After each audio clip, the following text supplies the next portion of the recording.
Shalom, eu sou Orochi Ezra, criador do canal Or Torá, Luz da Torá. Hoje nós estaremos comentando mais uma porção do chamado Ketuvim Netzarim, conhecido como Novo Testamento. O verso que eu gostaria de comentar com vocês se encontra em Matitiarro, na Bessorá de Mateus, Evangelho de Mateus, capítulo 26, o verso 17, que diz assim: E no primeiro dia da festa dos pães ázimos, chegaram os discípulos junto de Yeshua, dizendo: Onde queres que preparemos a comida do Pessa, ou da Páscoa?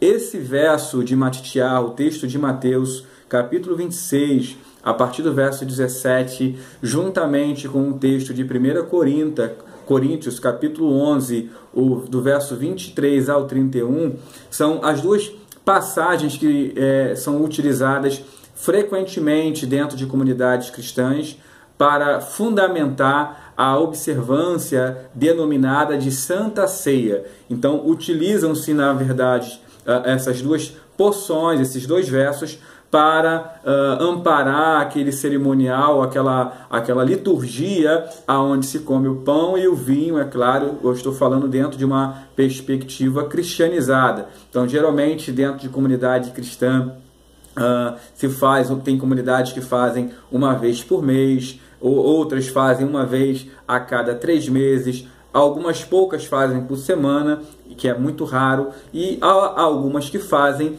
de forma quinzenal. Mas o mais convencional são comunidades fazendo, igrejas evangélicas realizando essa liturgia uma vez por mês, geralmente aos domingos, pelo fato do domingo estar associado dentro da teologia cristã ao chamado Dia do Senhor. Então, há aquela ideia de que Yeshua morreu, ressuscitou no domingo, e o domingo, então, eventualmente substituiu o Shabat. Então, isso é claro, é uma teologia, existe toda uma interpretação das Escrituras com base, obviamente, dentro de uma visão dispensacional, que vai utilizar-se de recursos e fundamentar a ideia de que o domingo substituiu o dia do Senhor. É claro que aqueles que interpretam as Escrituras dentro dessa perspectiva, eles não entendem que a Torá, ela trata-se de uma constituição. Então, as Escrituras é uma constituição, e todo o chamado Novo Testamento, ele legisla sobre essa constituição. Então, quando você tem, por exemplo, um escritor como Rav Shaul, conhecido como Apóstolo Paulo, ou até mesmo o Shalirra, o Shelihim, os apóstolos como Shimon Kefa, como Yohanan, como Yaakov, conhecido como Tiago, eles escreviam suas cartas para as comunidades na diáspora. Eles escreviam dando uma série de orientações e ensinos com base justamente no material que eles tinham em mão, ou seja, a Constituição. O judaísmo, poucos entendem isso, principalmente dentro de uma perspectiva cristianizada, é conhecido também como uma religião da lei, ou seja, a Torá, que é vista como uma constituição, ela é a base da própria religião, ou seja, faz parte da religião judaica a observância da Torá. Por isso que se tem toda uma jurisprudência, uma série de orientações de como se praticar e observar certos mandamentos. É claro que nós não estaremos entrando nessas particularidades agora, porque eu também não estou dizendo que essa jurisprudência judaica ela é 100%, ela é perfeita, ela não tem falhas. Obviamente que sim, como há em todas as constituições. Então, esse texto aqui, ele é utilizado para fundamentar a ideia de uma Santa Ceia, que a igreja ela realiza de forma totalmente equivocada. Quando eu falo a igreja aqui, eu falo a igreja cristã. Eu não me aproprio da expressão igreja para falar das primeiras comunidades existentes no primeiro século, daquelas formadas que criam em Yeshua como Mashiach, Então, nós sabemos que a expressão igreja, dentro do texto bíblico, ela vem justamente como uma tradução da expressão eclésia, que aparece dentro da Septuaginta, expressão essa que serve como um equivalente grego das expressões hebraicas como kahal, kehilá, ohel moed, Edá, e todas essas expressões eram utilizadas em referência ao ajuntamento de Israel, às reuniões que eram feitas dentro do contexto judaico. Então essas reuniões eram chamadas de kahal, né? Era ajuntamento. Kahal vem do verbo kahal, de ajuntar, reunir, agrupar. E o conceito de eclésia utilizado dentro da Septuaginta nunca foi... quando os tradutores utilizaram essa expressão, nunca tensionaram utilizarem essa expressão com o objetivo de se referir a uma instituição religiosa desvinculada de Israel. Então isso não existe, né? Isso é uma teologia que foi criada em torno disso. Então, dentro de uma perspectiva bíblica original, a igreja ela nem existe. Essa igreja que nós conhecemos hoje, dentro do texto bíblico, de acordo com uma visão bíblica fundamentada, ela nem existe. Então, esses segmentos, eles se utilizam apenas do texto para fundamentar uma cerimônia litúrgica que é feita em datas de forma esporádica, se utiliza de elementos totalmente estranhos às orientações bíblicas. Por exemplo, o que nós vemos aqui dentro desse texto, onde os discípulos eles vão perguntar a Yeshua, e vai dizer assim...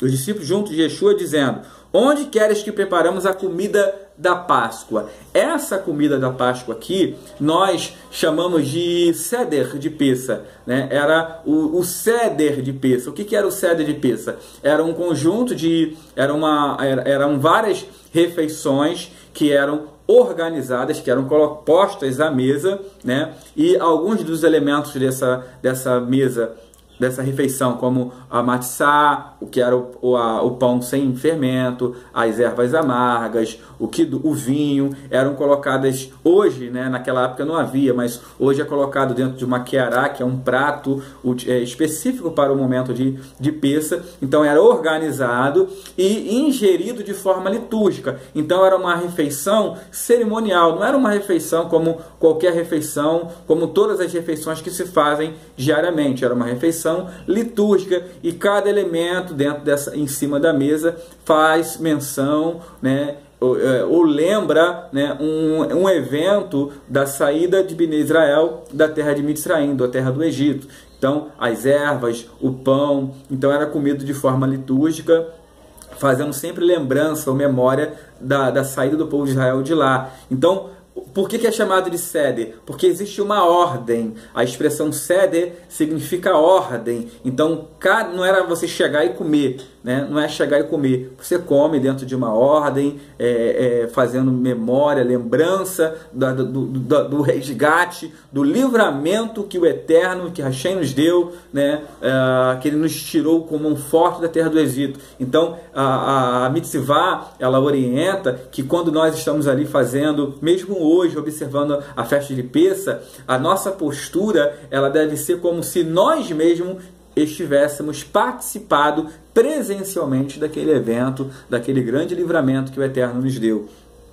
Então, a Santa Ceia cristã, né, que eles fazem a Santa Ceia, que seria o jantar de Páscoa. Na verdade, esse jantar de Páscoa acontece uma única vez ao ano, que é no dia 14 do mês de Nissan, ou Aviv, que equivale ao nosso mês de março ou abril.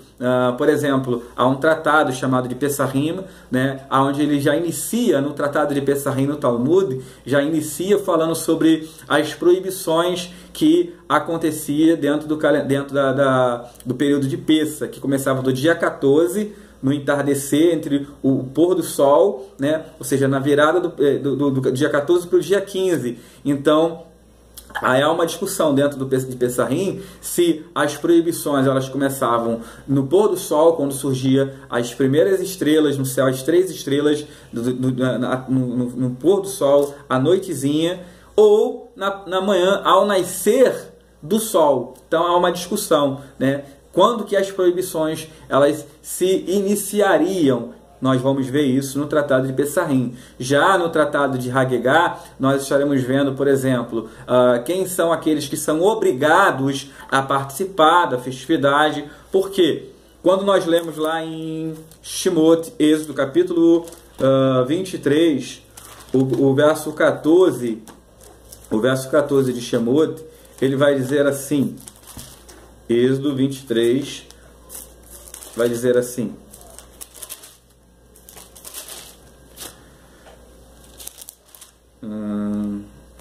verso 14, 3 vezes no ano me celebrareis festa, a festa dos pães ázimos guardarás, 7 dias comerás pães ázimos, como te tenho ordenado, ao tempo apontado do mês de Aviv.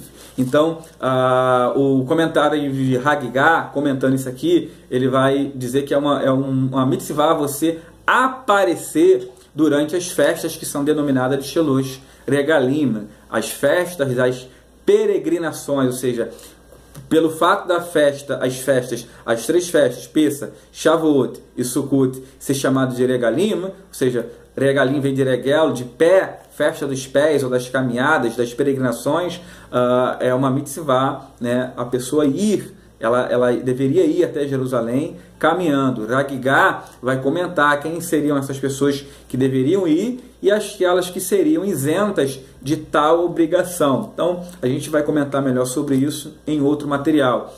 Agora, o que é importante? A igreja, essa igreja cristã, ela observa a festividade de forma esporádica, ela usa o pão fermentado, pão de padaria, observa fora de data, ou seja, todo mês praticamente, só tem o pão e o vinho, né? E, ou seja, observa-se aquilo ali com a mentalidade totalmente desvinculada da Torá e desvinculada daquele povo a qual o Eterno deu instrução, ou seja, a igreja cristã, numa visão dispensacional, ela não tem qualquer vínculo, né, com a comunidade judaica, né, com Israel.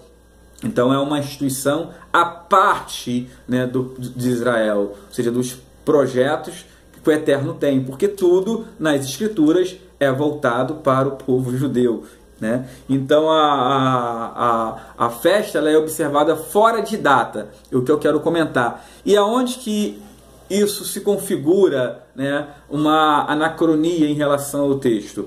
Todas as festas bíblicas, né, seja Pessa, seja Shavuot, conhecida como festa de Pentecoste, seja Sukkot, que inclusive hoje nós estamos iniciando a festa de Sukkot dentro do calendário judaico, a festa de tabernáculos. Elas são chamadas de Moedim, né? Moedim é uma das designações dessas festividades. Por que elas são chamadas de Moedim? Moedim está relacionado com o tempo fixado, um tempo apontado, um tempo determinado. Por exemplo, se nós pegarmos em Levítico, Vaikra, né, o Sefer Vaikra, conhecido como livro de Levítico, o capítulo 23, o verso 4, o texto vai dizer assim: estas são as solenidades do Senhor, as santas convocações que convocareis no seu tempo determinado. Então, cada festividade ela tinha o seu tempo determinado para observar. Então já havia uma pré-determinação. Você vai encontrar isso dentro da Torá. Não é à toa que Yeshua ele vai observar a festa de Pessa juntamente com seus discípulos em um tempo específico, né? O texto de Mateus 26, 17 já inicia fazendo menção do Pessa, da festa de Páscoa. Então era o jantar de Páscoa que estaria sendo realizado. A Santa Ceia que a igreja chama, nós chamamos de Seudat Hadom, que seria a ceia do Senhor, né? Ela seria santa, obviamente, porque é uma refeição distinta de todas as outras refeições. Ela tem um caráter litúrgico totalmente diferente. O que não é observado dentro de um contexto cristianizado. E é claro que isso, de acordo com a Torá, de acordo com a lei judaica, configura-se uma irregularidade, configura-se um pecado, né? O que é pecado? É você fazer algo diferente do texto bíblico, ou seja, desobedecendo a orientação do próprio Eterno, o próprio Hashem. Então, essa mesma expressão que aparece aqui em Vaikra 23:4, no seu tempo determinado, Moedim, ela vai aparecer também lá pela primeira vez em Bereshit, Gênesis, capítulo 1, verso 14, que diz assim, 1:14, diz assim: deixa eu ver, 1,14, diz assim: E disse Elohim, haja luminárias na expansão dos céus para haver separação entre o dia e a noite, e sejam eles para sinais e para tempos determinados e para dias e anos. Ou seja, os luminares foram postos para determinar dias e anos e tempos determinados. E as festas, segundo Vaikra 23:4, ela tem o mesmo objetivo. Não é à toa que quando nós olhamos dentro do chamado Novo Testamento, nós iremos perceber que Yeshua, ele morre durante Pessa, aí ele ressuscita 3 dias depois, 49 dias, no 50º dia, ele derrama a Ruach HaKodesh, o Espírito Santo, o sopro santo do Eterno sobre os seus discípulos em Jerusalém, cumprindo a profecia de Joel 2,28. Ele manda os discípulos irem para Jerusalém justamente por conta disso, porque era em Jerusalém que essas festividades eram observadas. E então você tem essas festividades sendo observadas, conforme você vê dentro do Ketuvim de Sarim, dentro de períodos específicos que já estavam pré-estabelecidos dentro da própria Torá. Então, o que a igreja faz hoje, na verdade, é uma má adaptação. Há aqueles que vão me dizer assim: mas a igreja ela não tem nada a ver com Israel. Exatamente, nós sabemos disso. A igreja ela não tem nenhum vínculo com Israel. Essa igreja que nós conhecemos hoje, ela apenas se utiliza das escrituras para amparar as suas liturgias, os seus ensinamentos e suas práticas, mas ela não segue nada da forma como se encontra escrito. Por exemplo, nós temos um tratado dentro do Talmud chamado de Avodah Zarah. A Avodah Zarah vai falar exatamente do culto estranho, né? E o modelo de culto hoje dentro da igreja evangélica é um modelo de culto totalmente estranho a Torá, os profetas e o próprio Novo Testamento. Então, é uma outra religião, né? Então, sendo uma outra religião, ela configura-se de acordo com a própria lei, seja a lei escrita, a Torá, ou a própria lei oral, chamada Shebealpé, como uma religião pagã, né? Por isso que o próprio Eterno ele convida o seu povo: sai dela, povo meu, sai dela para que não incorra nos seus erros. Então, continue conosco, não deixe de compartilhar, se inscrever no nosso canal. Temos uma página onde geralmente colocamos materiais digitalizados também no Facebook, chamada de Haderek, ou Caminho. Siga a nossa página, curta os materiais que são colocados lá. Esse aqui é o primeiro material que nós estamos falando sobre o assunto. Nós ainda lançaremos outros materiais abordando ainda esse tema. Fique na paz, um forte abraço para todos vocês e Shalom, Shalom.